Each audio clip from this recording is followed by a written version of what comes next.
Assalamualaikum warahmatullahi wabarakatuh. Kami dari kelompok 8 akan mempresentasikan hasil diskusi kami yang berjudul Kondisi Perekonomian Indonesia. Sebelumnya, perkenalkan, nama saya Pak Nahmudin Akbar. Saya Subrana Dalu. Saya Aswafi Mada. Saya Dian Ernawati.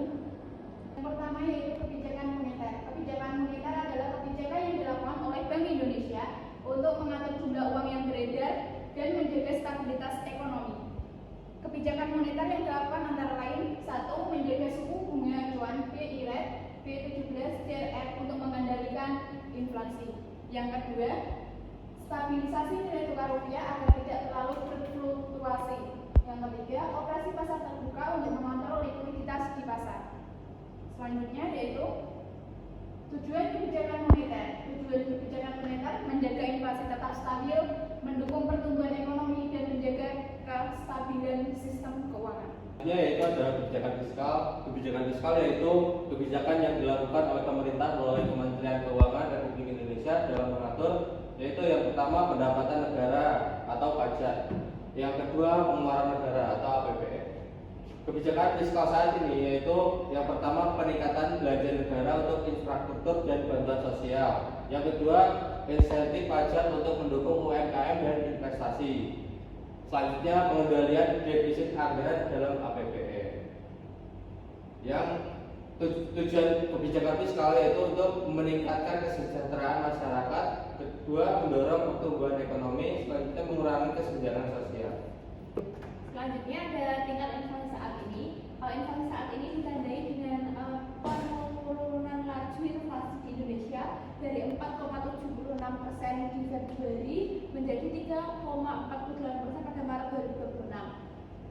Ia menunjukkan stabilitas harga. Meskipun menurun, inflasi tetap terjadi dikarenakan kenaikan harga umum secara terus-menerus yang berdampak pada penurunan daya beli masyarakat dan nilai mata uang.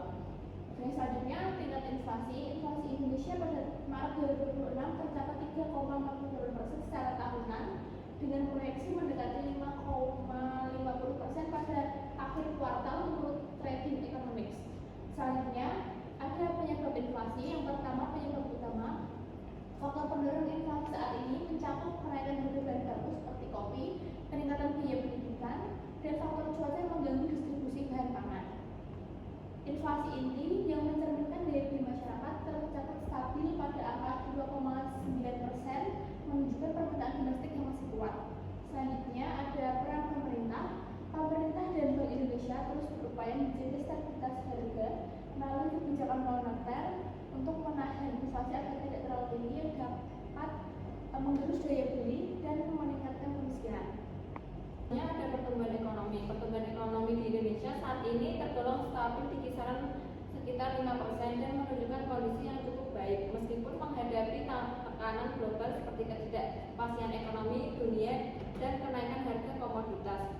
Pertumbuhan ini terutama didorong oleh meningkatkan konsumen rumah tangga, membaiknya investasi, serta dukungan kebijakan fiskal pemerintah seperti bantuan sosial dan stimulus ekonomi. Pemerintah juga menargetkan pertumbuhan ekonomi ke depan tetap berada di kisaran 5,2% sampai 5,4% agar stabil dan berkelanjutan. Selanjutnya ada tantangan. Ada beberapa tantangan seperti fluktuasi nilai tukar rupiah, inflasi, kondisi ekonomi global tetap perlu diwaspadai agar pertumbuhan ekonomi Indonesia tetap terjaga. Perlambatan ekonomi global, ketimpangan sosial ekonomi, perlunya peningkatan produktivitas, serta adaptasi terhadap otomatisasi industri atau AI. Yang terakhir ada kesimpulan presentasi. Singkatnya, perubahan kebijakan ekonomi mempunyai dampak yang signifikan terhadap dunia usaha dan angkatan kerja. Kebijakan yang diambil pemerintah baik di bidang fiskal, moneter, dan perdagangan dapat menciptakan peluang baru bagi perusahaan. Namun juga tantangan yang harus dihadapi seperti ketidakpastian pasar, perubahan peraturan, dan pergeseran kebutuhan tenaga kerja. Untuk tetap kompetitif, menjaga stabilitas operasional, dan meningkatkan produktivitas, perusahaan harus mengikuti kebijakan yang berlaku dan beradaptasi dengan cepat.